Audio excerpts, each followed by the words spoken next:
Dobré ránko, pekný deň. Dúfam, že ste si užili trošku cateringu.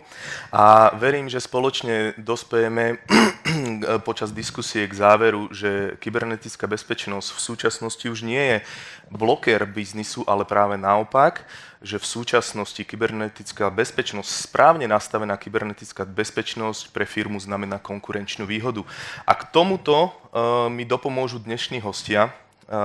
Takže sprava hneď v úvode chcem privítať Lukáša Hlavičku, Chief Technology Officera spoločnosti Istrosec, Peter Holý, Security Vertical Pre-Sales, ak sme v našej spoločnosti Slovak Telekom, Michal Korchánik, riaditeľ oddelenia Digital Forensic and Incident Response v spoločnosti Binary Confidence.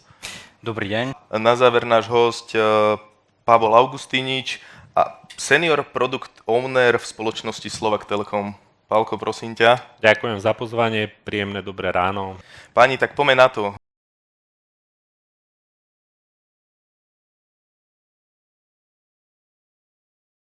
Alebo mať implementovanú ochranu na úrovni endpointov.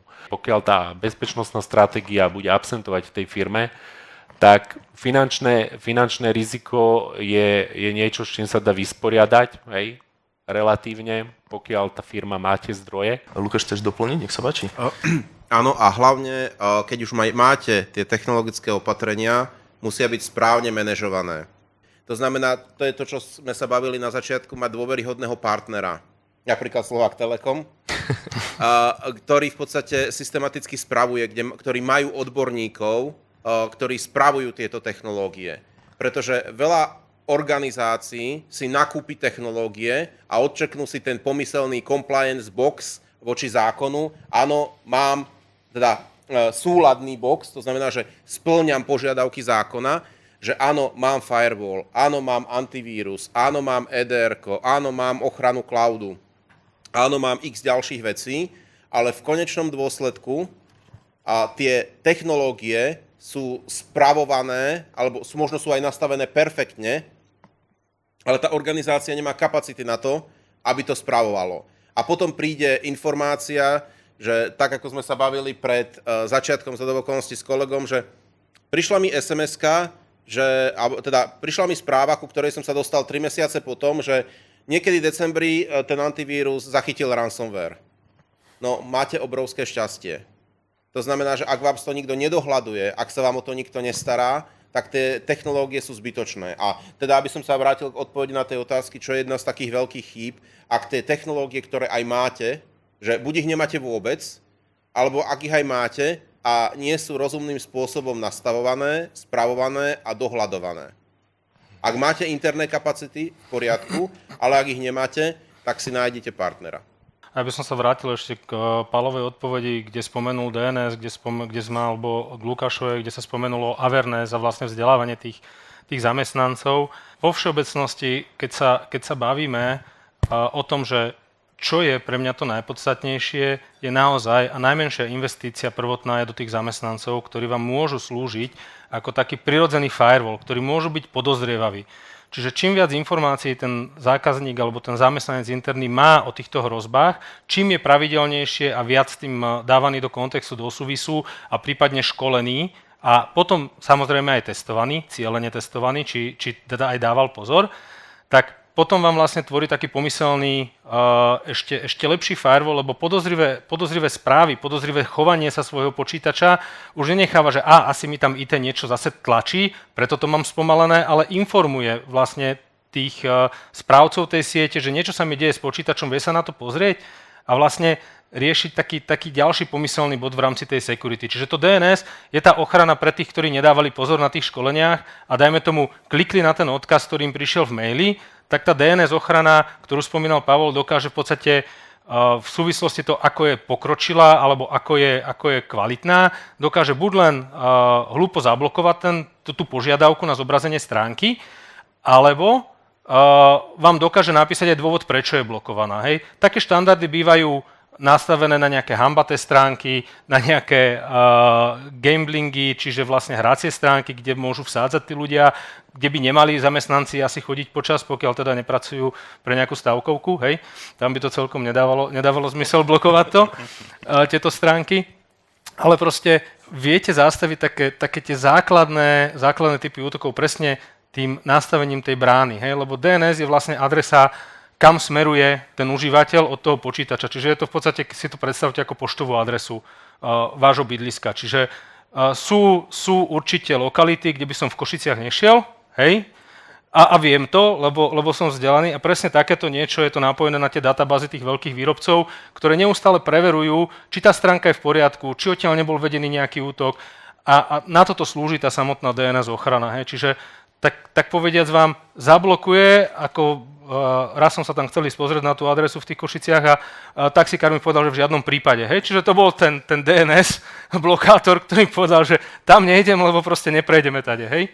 Čiže presne o tom toto je tá sekurita. Peťo, ja teda vnímam, že ty už si prešiel ako keby správne ako expert, konzultant Slovak Telekomu, už začínaš akože robiť ten pre-sales, ale chápem, že teda to DNS-ko by si doporučoval s tým začať, že pokiaľ napríklad tá spoločnosť tú stratégiu nejakú, povedzme, že nemá, alebo nevie, kde uchopiť, tak ako to prvé riešenie naozaj by si doporučoval to DNS a ak áno, tak prečo? Určite áno, lebo je to v podstate taký ten základ. Je to jednoduché na implementáciu, je to veľmi jednoduché na správu, hej, čiže nepotrebujete na to v podstate mať IT expertov, aby ste to dokázali zaviesť do firmy a hlavne nestojí to tu, čo rád spomínam, tú ladvinu väčšinou. Hej. Stojí to priateľné peniaze a dokáže vám to naozaj ochrániť tú spoločnosť pred tými nechcenými preklikmi, pred tým, že ten zamestnanec hlavne počas nejakej vašej sezóny chodí milión mailov a on pod tým tlakom pracovným, a toto využívajú v podstate aj všetci útočníci, niekde klikne alebo si otvorí tú stránku, tak to toho dokáže zablokovať. Čiže áno, určite áno, odporúčam to a presne kvôli tomu, že to nejaká taká ochrana pred zlyhaním toho zamestnanca, hej, ktorý si neuvedomí, kam ide. Chápem. Dobre, a keby sme teda mali popísať, aké typy tých internetových hrozieb vlastne zablokujeme tou DNS ochranou, alebo proti čomu je to najefektívnejšie? Michal. Ja by som si rád ešte dovolil pripomenúť taktiež, že pozrieme sa na tú pomyselnú kybernetickú bezpečnosť ako na vrstvy. Nespoliehajme sa len na jedno riešenie. Určite sa nespoliehajte len na to, že ten vzdelaný zamestnanec dokáže 100% rozpoznať phishing. Nie. Rátajte práve so situáciami, kedy takáto prvotná perimetrová ochrana, to nazvime neprávom, jednoducho zlyhá a majte vrstvy. Až sa viete spoliehať na ďalšie a ďalšie technológie. No a ako teda funguje vôbec takáto DNS ochrana, už tu viac menej bolo povedané, ešte by som to teda v rýchlosti popísal a viac menej do jednej, dvoch vied vám popísal, ako funguje internet. Tesne predtým, ako kliknete na škodlivý link, tak váš počítač sa pýta DNS servera: ahoj, kde je prosím ťa zlá domena.sk? A DNS server mu odpovie: ahoj, táto domena zlá domena.sk sa nachádza na tejto IP adrese. A v tom dojde k pripojeniu, jednoducho, hej. No a práve táto DNS ochrana to dokáže katnúť, uzavrieť, ukončiť ešte skôr predtým, ako dojde ku samotnému pripojeniu. A nie je to len ochrana voči nejakému phishingu alebo zlým reklamám, zlým linkom na internete. Dokáže to napríklad taktiež pomôcť aj v prípade ransomwareových aktérov, kedy jednoducho tí aktéri zneužívajú viaceré domény, z ktorých niektoré sú už známe, iné nie. No a keď sú známe a vtedy dojde k pokusu o pripojenie na takúto doménu z vami ovládaného, kontrolovaného, zabezpečeného počítača, tak ten request je zablokovaný. Jednoducho sa nepripojí. A celý ten naškálovaný útok, ktorý pozostáva z viacerých prerekvizít a množstva malých dielčích činností, zrazu spadne. Jednoducho útočník dostane naspäť odpoveď. Takže je to nielen ten phishing, ale aj množstvo iných, škodlivé reklamy napríklad, hej, jednoducho známe hrozby na úrovni siete. Lukáš, ty si chcel doplniť určite, ja to vidím na tebe. Áno, v podstate tá DNS ochrana, ak je správne nastavená, tak okrem toho, že vám automaticky detekuje to, čo je zlé, čo vieme, že je zlé a čo aj ten poskytovateľ tej DNS ochrany vie, že je zlé, tak vy si tam viete v podstate nastaviť častokrát aj iné veci. Napríklad, že idem iba na doménu, ktorá bola registrovaná aspoň 4 mesiace, alebo aspoň rok. Alebo idem iba na doménu, ktorá v podstate je z nejakej tzv. Povolenej kategórie. To znamená, v tomto prípade, to je presne aj to, čo hovorili kolegovia, je, že kedy nám to DNS pomôže. Hej, ak ten útočník používa DNS, neznamená to, že DNS je v podstate tá strieborná guľka, ktorá zabije každého upíra alebo každého kyberkriminálnika, ale znamená to, že pre menšie firmy, ktoré v podstate s tou bezpečnosťou ešte tak, povedzme, že systematicky nezačali, tak je to veľmi rýchly quick win, ktorý vyrieši relatívne veľké množstvo problémov. Žiadne bezpečnostné opatrenie nikdy nebude tou striebornou guľkou, ktorá zabije každého toho upíra alebo kybernetického kriminálnika, ale v podstate vždycky je to, ako vravel aj pán Korchaník, a vždycky je to v podstate tá vrstva, ktorá umožní a chráni pred nejakými taktikami alebo technikami toho útočníka, ktoré vykonáva. Zároveň v podstate je to niečo, čo, ako vravel pán Holý, je to jednoducho veľmi ľahko a veľmi rýchlo nasaditeľné. To znamená, že preto pre malé a stredné firmy, ktoré najčastejšie sú v podstate cieľom takých neúplne sofistikovaných útočníkov, lebo aj tí útočníci sa delia do rôznych kategórií. Pavel, skúsme ešte zodpovedať takú otázku, kde vlastne je to DNS najviac použiteľné. Vieme tým ochrániť napríklad aj vzdialené zariadenia, ktoré máme mobilné, hej, a tak ďalej. A skúsme do toho zapojiť rovno aj odpoveď na otázku z publika. Je potrebné inštalovať nejaký nástroj na ochranu DNS? Ja by som možno ešte nadviazal na kolegov, tá DNS ochrana, ona síce priamo nechráni firemné dáta, ale nepriamo to chráni veľmi veľa. Hej. Okrem iného prístupové údaje, integritu systémov.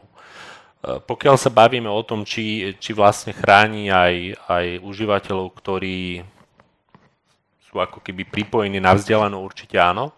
Je tam však podstatné správna implementácia, správna konfigurácia tohto riešenia. Hej, máme rôzne cloudové služby, štandardne tá DNS ochrana je na úrovni siete. Hej, čiže tak, ako to tu niekoľkokrát zaznelo, je to pomyselný vrátnik, či sa dostanem na nejakú doménu alebo nie. Často tie phishingové domény majú veľmi krátku životnosť. Hej. To znamená, existujú pár hodín za cieľom napáchať veľmi veľa škody za relatívne krátky čas a potom ako keby ostane po nich to prázdno. Takže ak by som to mal ako keby tak zhrnúť, tak tá DNS ochrana je relatívne veľký efekt za pomerne málo peňazí. Tá pridaná hodnota, ktorú to prinesie, je naozaj vysoká aj v tomto pohľade. Je nutné aj nejak inštalovať nejaký nástroj, nejaký klient na zariadenie? Väčšia nie, pretože ak je to nainštalené na úrovni siete, tak to znamená, že je to buď na úrovni nejakej mobilnej alebo fixnej konektivity, tým pádom užívateľ si nemusí inštalovať nič na svoje zariadenie, či je to notebook, iPad alebo mobilné zariadenie. To je veľmi zaujímavé, tým pádom ako rýchlo vieme vlastne takúto DNS ochranu nasadiť, Peter? Včera. No, to je veľmi neskoro. Nie, naozaj je to veľmi, veľmi rýchlo vlastne zaraditeľné do siete. Potrebujete si chrániť svoje, v podstate potrebujete si to predsadiť, je to častokrát len nejaký software, ktorý sa spustí, nainštaluje a v závislosti od toho, tie najlacnejšie verzie sú nejaké cloudové softvery, to znamená, že všetko, čo pôjde z vášho internetu, ide, keď si to predstavíme ako nejakú veľkú práčku, to DNS-ko, tak to ide na servere popredných výrobcov, ktorí vlastne presne prežujú to, kam smeruje ten zákazník a následne mu vrátia ten request, že áno, môžeš ísť, alebo nie, nemôžeš ísť. Hej. Čiže je to v podstate záležitosť nie veľa peňazí, alebo potom je to implementácia a dá sa tá DNS security riešiť aj sofistikovanejšie, to už je nejaký hardware, ktorý je v spoločnosti a v tom prípade tie počítače, ktoré sa pripájajú, dajme tomu zvonku, by sa mali pripájať potom cez tú spoločnosť, alebo by mali ísť vlastne byť nastavená tá konektivita cez ten cloud. Ďakujem vám veľmi pekne. Dámy a páni, a toto bol posledný vstup za nás. Ja týmto pádom chcem poďakovať našim rečníkom. Určite si zaslúžia potlesk.